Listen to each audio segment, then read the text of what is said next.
Fala, meu querido amigo, minha querida irmã, meu querido irmão, como você está? Deus abençoe sua vida. Eu estou aqui para poder meditar com você em alguns textos da Palavra do Senhor. E hoje eu quero meditar com você, meu querido, no Salmo de número 23, o Salmo 23, verso 5. O que diz esse Salmo? Preparas uma mesa perante mim, na presença dos meus inimigos, unges a minha cabeça com óleo, o meu cálice transborda. Existem três momentos que nós vamos entender que a palavra de Deus traz, em que houve aquilo que o adágio declara, a virada de mesa. Quais são esses momentos em que houve uma virada de mesa? Você lembra do homem, do menino, vamos assim dizer, do adolescente chamado José? Quando ele então recebe dois sonhos da parte de Deus, os seus irmãos ficam enciumados e então fazem com que promovem uma traição, jogam esse menino no poço e o vendem como escravo aos midianitas. O que foi preparado para José num tempo futuro, quando Deus agiu poderosamente na vida dele? Aqueles sonhos que José havia tido lá no início, quando ele então estava obedecendo às ordens de Jacó, esses sonhos só foram a se cumprir 22 anos depois.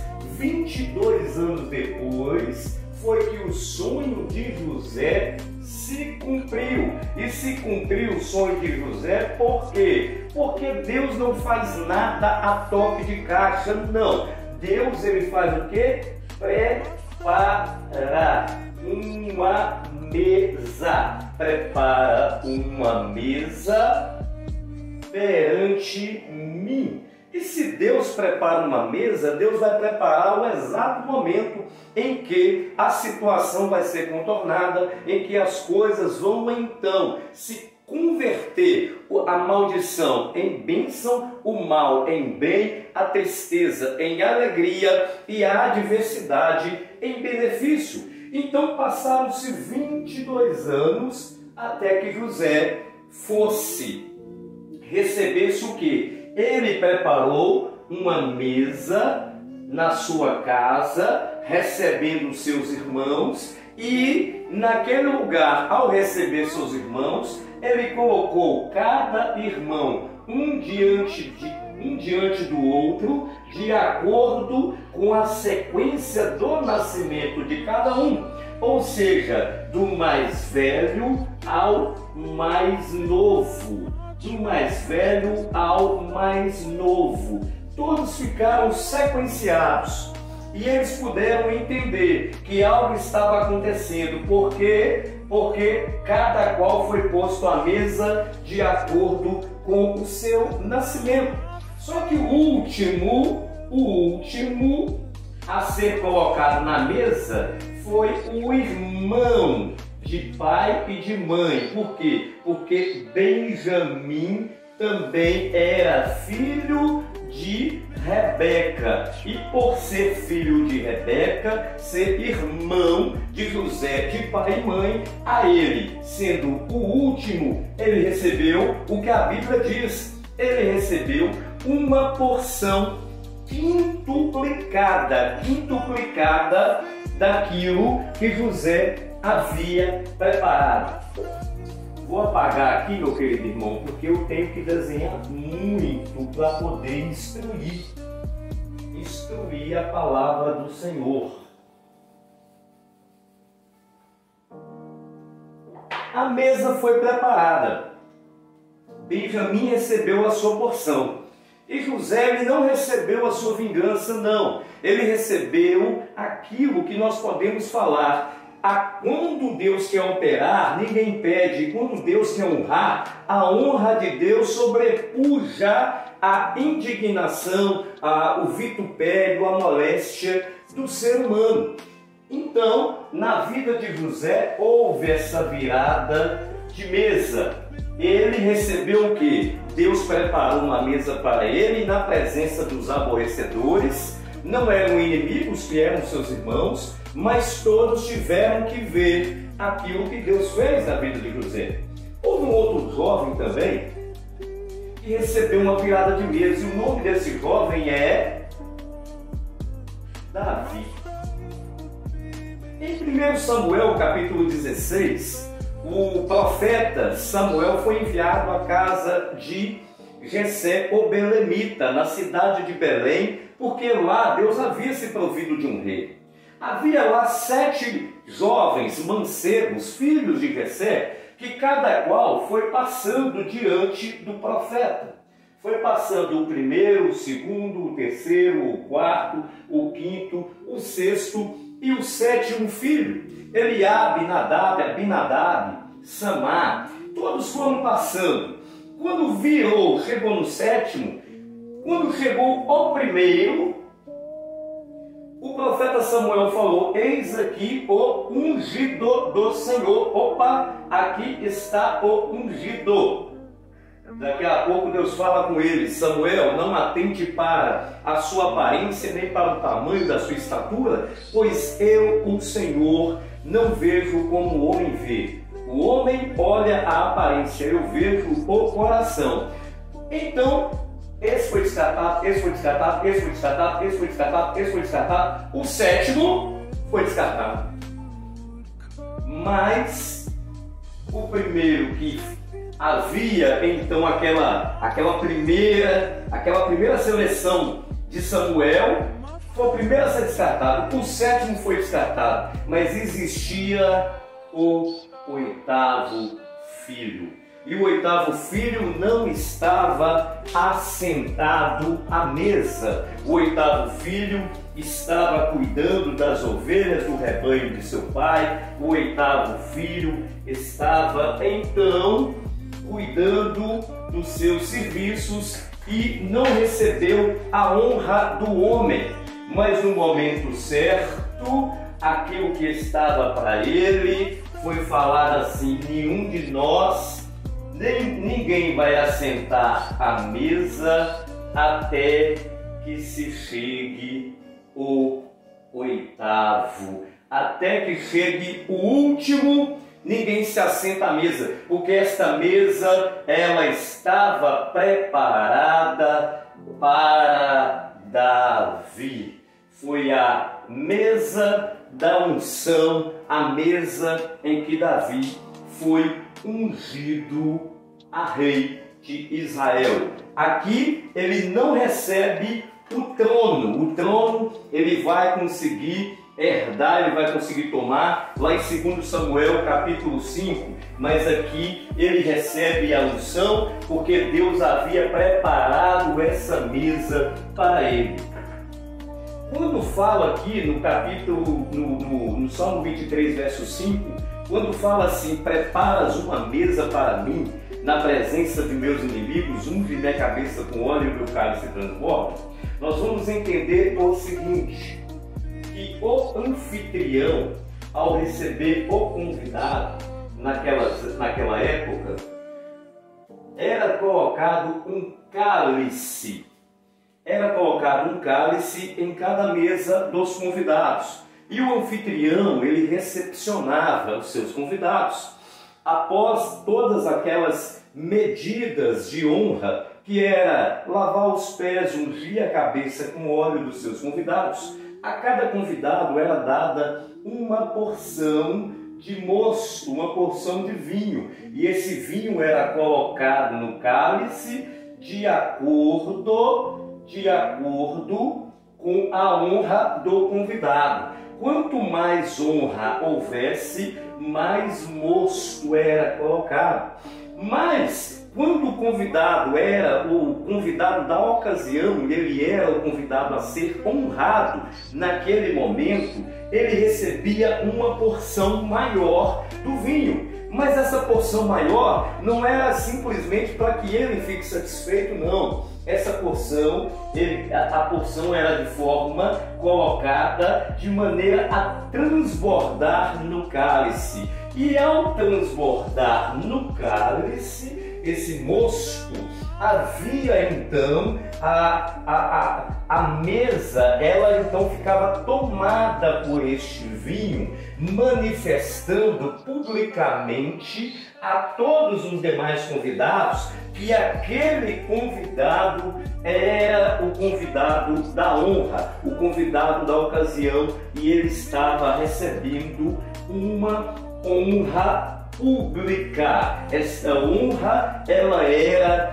pública diante dos demais convidados. Isso aqui nós tomamos por uma lição a ocorrência na casa de Simão Fariseu, que está escrito no Evangelho de Lucas, no capítulo 7. Ali a gente vê uma ocorrência que acontece o seguinte: Simão Fariseu convida Jesus para a sua casa. Mas Jesus, ao ingressar no ambiente, ele não recebe nenhuma honraria, porque na época se honrava um sacerdote com um ósculo, um beijo na sua face. Na época se honrava um profeta com um ósculo nas costas de sua mão. Era uma honra, além de se ungir a cabeça do seu convidado com óleo, e além de ser um costume local, um costume comum de se lavar os pés dos convidados. Jesus não recebe nenhum tipo de honra, tanto é que a pecadora que entra na casa de Simão Fariseu, ela faz isso tudo. Ela lança por sobre Jesus um unguento cheiroso, perfumado, um perfume, honrando a presença de Jesus naquele local. E olha que ela não era convidada, ela entrou como se fosse uma penetra. Ela vai aos pés de Jesus e lava os seus pés com suas lágrimas e enxuga-lhe com os cabelos. Simão, ele fala, ele pensa, ele arrasou consigo, fala: ainda bem que eu não ofereci honra de profeta, porque se esse homem fosse profeta, ele saberia que a mulher que está lhe tocando, ela é uma pecadora. Jesus então dá aquela palavra, ele fala: Simão, uma coisa eu tenho a te dizer. Um credor tinha 2 devedores, um devia 500 dinheiros e o outro devia 50 dinheiros, e a ambos perdoou. A quem se deve amar mais? Ele: com certeza, Senhor. A quem mais se perdoou? Ele fala: você está certo, você está correto, porque a quem mais se perdoa, mais se ama. Esta mulher, eu entrei em tua casa, não me ungiste, não me concedeste ósculo santo, não lavaste os meus pés, mas esta mulher me ungiu, esta mulher está lavando os meus pés com as suas lágrimas e enxugando-lhe com os cabelos. Esta honra foi dada por uma mulher pecadora. E a esta mulher pecadora, Jesus promove algo que é o que nós aqui queremos poder meditar. Jesus, para ele é preparada uma mesa. E qual mesa que é? A mesa a qual Jesus foi, então, na última ceia, preparada para o Filho de Deus. A mesa da última ceia é colocada, essa mesa, então os historiadores vão declarar que é uma mesa baixa, feita em forma de U, em que todos aqueles que estão à mesa, eles não se assentam, mas eles ficam bem, então, diante de todo o alimento que é posto nessa mesa, mas eles ficam assentados no chão. Não existe nenhum tipo de assento a não ser o próprio solo, ao qual eles então ficam assentados ao redor da mesa. Existem 12 apóstolos que estão aqui junto com Jesus. 12 apóstolos estão com Jesus. Aqui é colocado o mosto, é colocado o vinho, é colocado o pão, é colocado o molho com o qual se come os pães asmos da Páscoa. E um desses apóstolos é o inimigo de Jesus. Não o inimigo humano, mas em um desses apóstolos havia ingressado o diabo. Mas Deus havia preparado uma mesa para Jesus, na presença do seu inimigo. Mas Jesus já tinha sido ungido com óleo. O cálice de Jesus ainda não havia transbordado, porque Jesus havia de ser honrado. E ele seria honrado no seu último dia de vida terrena, antes da sua morte. Mas Deus já havia preparado esta mesa para Jesus na presença do diabo.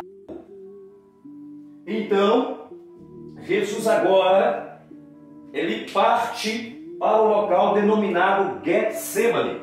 O local denominado Getsemane, Getsemane significa lagar de óleo. No Getsemane, ele convida os seus discípulos, os apóstolos, a orar com ele. Mas os discípulos estão tomados pelo sono e não conseguem orar com Jesus. Jesus, em sua oração, ele faz o seguinte clamor a Deus: Pai, se possível, passe de mim este cálice. Se possível, passe de mim esse cálice. Mas ele continua e fala: mas se não, seja feita a tua vontade. Seja feita a tua vontade. Transborde este cálice publicamente e me honre, glorificando, me fazendo então receber do Senhor uma honra pública. Mas a honra pública de Jesus, ela vem diante daquilo que nós achamos que é o vitupério, o martírio, a humilhação. A humilhação declarada por Isaías no capítulo 53, quando fala que olhando nós para ele, não havia beleza nem formosura e nada nele em que nós desejássemos, porque foi subido como renovo e como raiz de uma terra seca. Fala que é homem, o mais indigno de todos os homens e homem de dores. Deus havia preparado então uma mesa num local chamado Gólgota, ou Calvário, Monte Gólgota ou Monte Calvário, Monte da Caveira. Lá estava preparada uma mesa de honra. Esta mesa, o cálice que seria então colocado nessa mesa, era um cálice em forma de cruz.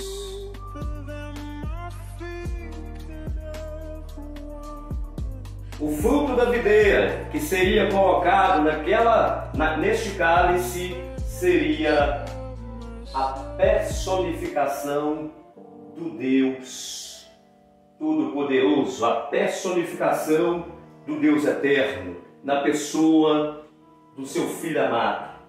E agora, este cálice irá transbordar, porque se cumprirá nele, em Jesus, o que diz então o Salmo 23, verso 5. Preparas uma mesa perante mim, na presença dos meus inimigos, unge minha cabeça com óleo e o cálice transborda.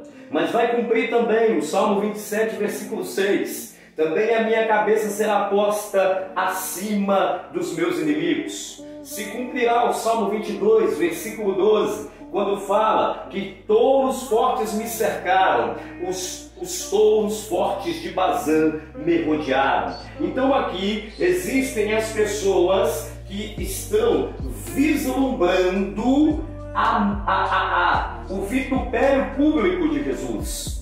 Existem também no mundo espiritual os touros de Bazã. No mundo espiritual, o inimigo está vislumbrando o vitupério de Jesus.